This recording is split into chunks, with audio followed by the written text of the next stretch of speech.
My name is Elise. I'm 57. And I never thought I'd say this out loud, let alone feel it. I miss being touched like I matter. There was a time, not long ago, when my husband Jack made me feel like I was the center of his world.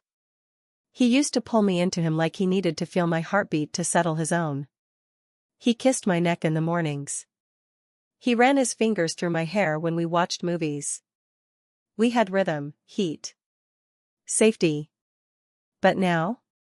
Now, he kisses me like he's checking in. Now, when he wraps his arm around me in bed, it's heavy, not warm. And when he pulls me in, it feels like habit, not hunger. It's not that he doesn't love me. I believe he does. In his way.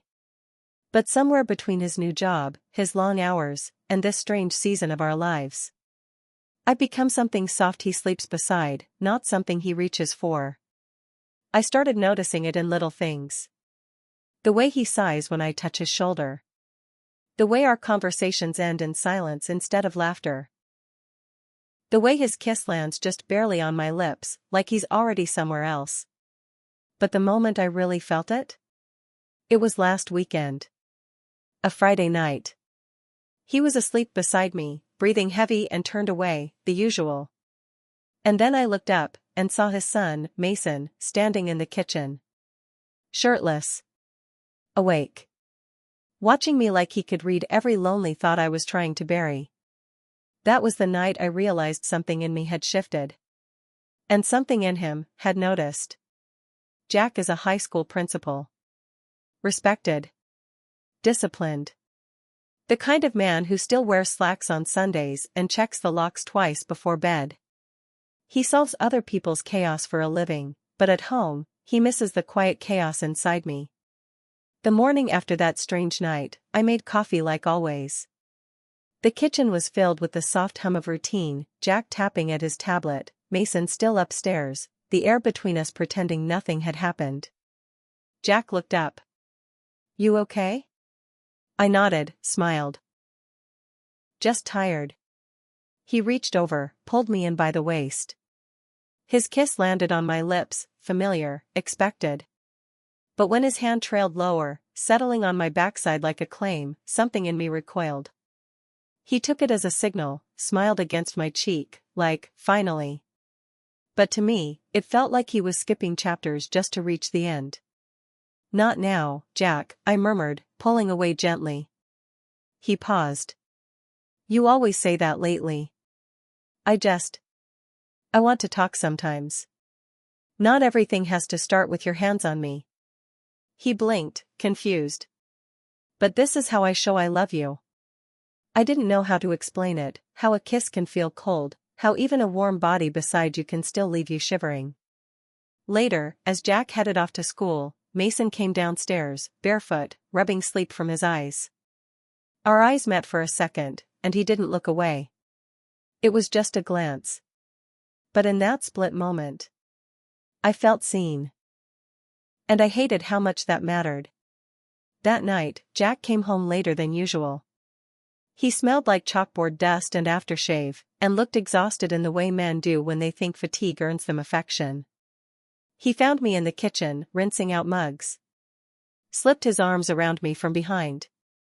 I stiffened slightly, just enough for him to notice, but not enough to start a conversation. Missed you today, he whispered into my hair. I managed a smile. You were barely gone. His hands found my hips, then slid lower. The gesture was meant to be playful, but it felt routine, like a box he was checking. Let's go to bed early, he said, pressing a kiss to my neck. No alarm clocks tomorrow. I turned, forcing a small laugh. I still have laundry to finish. He gave me a look, part teasing, part annoyed. You always have a reason. I'm just tired, Jack. He held my gaze for a second, searching for something. Then he kissed me, soft at first, then firmer. I didn't pull away. But I didn't melt either. I just stood there, letting it happen. When he finally stepped back, he looked, confused. Hurt, maybe. I don't know how to reach you anymore, he said. And I wanted to scream, I don't know either. But I just nodded and picked up a dish towel. When he left the room, I stayed behind, heart heavy, mind racing. I wanted to want him. I really did. But everything felt off. Too rushed. Too loud. Too much. And as I stood there, alone in our too quiet kitchen, all I could think was, why does everything have to turn into sex? Saturday night. Jack lit candles in the dining room like it was 2003 and we were still new. Steak, his specialty. A bottle of red he thought I still liked. Mason had gone out to see friends, and the house was quiet. Almost too quiet. Jack poured the wine and smiled across the table. I thought we could reconnect tonight. I nodded, tried to match his energy. Sure. Looks nice. Halfway through dinner, he reached for my hand across the table. I let him take it, but my fingers stayed limp. I feel like you're not here, he said. I'm trying. No. You're enduring. And I don't know how to fix it if you won't talk to me. His voice was low, calm, but it cracked something open in me. All the held-in sighs. The long silences. The pretending. I dropped my fork. You think lighting candles and cooking steak undoes months of being unseen? He froze. Elise. No. Don't Elise me. You sleep beside me every night and have no idea how lonely I am. His brows furrowed. I'm here. I work hard for us. I touch you. I tell you I love you. I laughed, sharp, sad. You think touching me means you see me? Silence fell over the table like glass shattering. I stood up, walked away from the table, and locked myself in the bathroom. I didn't cry right away. I just stared at my reflection, trying to find the version of me that used to be easier to love. The days after that dinner were muted. We moved around each other like furniture, functional, present, but lifeless.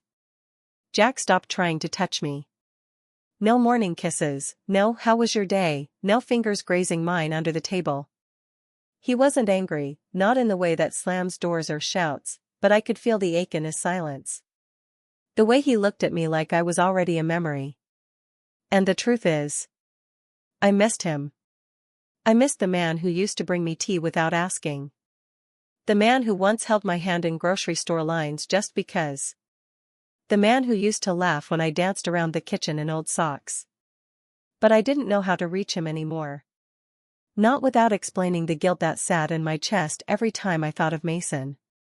Not without confessing the worst part, that being seen by someone else had woken something in me I didn't know I'd buried. Jack spent more time in the garage now, pretending to fix things. I'd find him wiping clean tools that didn't need cleaning, like if he kept busy enough, maybe everything would go back to how it was. I sat at the edge of the bed one night while he slept, turned away, breathing steady. That same position. That same disconnect. And in the dark, I whispered to no one. He didn't do anything wrong. I was the one who drifted. The one who let distance turn into resentment. The one who started listening to the quiet voice that wondered what if. I didn't know if I should try to rebuild what we had. Or finally be honest about how far I'd already stepped away. It was a Thursday night. Rain tapped gently against the bedroom window. Jack came in from the garage, smelling like old wood and motor oil, the way he always did when he needed to fix something he couldn't name. I was sitting on the edge of the bed, folding laundry I didn't care about. He stood in the doorway for a second, then crossed the room and sat beside me. Neither of us spoke. After a moment, he reached for my hand, slow, hesitant. His thumb brushed mine, and I felt warmth. Not passion, not electricity. Just warmth. Familiar, steady, fading. I don't think you love me anymore, he said quietly. The words hit like a whisper and a scream at once. That's not fair, I replied, not quite meeting his eyes. He nodded, still holding my hand. Maybe not. But I don't feel you here anymore. I opened my mouth to speak. To say I was trying. To say I was confused. To say that I'd looked too long in the wrong direction, and now I didn't know how to face him without shame. But instead, I leaned my head on his shoulder. He kissed the top of my hair. A soft, sad kiss. The kind you give someone when you know something's ending. That night, he slept on the couch. Not out of anger, but understanding. Like we both needed space to accept what we already knew. And as I lay there alone in our two-big bed, I didn't cry. I just stared at the ceiling and let the quiet answer everything I'd been avoiding. His love hadn't vanished. It had just gone quiet long enough for someone else to notice I was starving. I think the hardest part of losing someone isn't when they walk away. It's when they're still beside you, but no longer reaching for you. Jack didn't stop loving me. Not really. He just stopped seeing me. And somewhere in the stillness, in the ache of being touched without being felt, I stopped reaching back. I used to think intimacy was something physical. A kiss. A touch. A night in bed.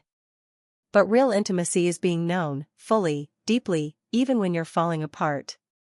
When Mason looked at me that night, it wasn't desire that unraveled me. It was recognition. He saw the woman I was before I started shrinking.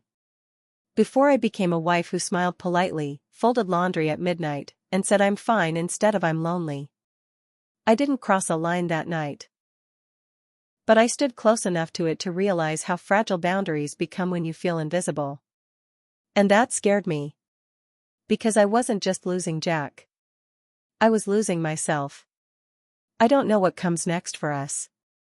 He's still here, still sleeping on the couch some nights, still waiting for a version of me I'm not sure I can return to. But I've stopped pretending. Stopped letting my silence speak louder than my words. Maybe love can't always be repaired. But at the very least, it deserves to be understood. So if you're listening, and you felt yourself fading, say something. Before someone else sees what your partner won't. Before you find yourself wide awake in the dark, wondering who you even are.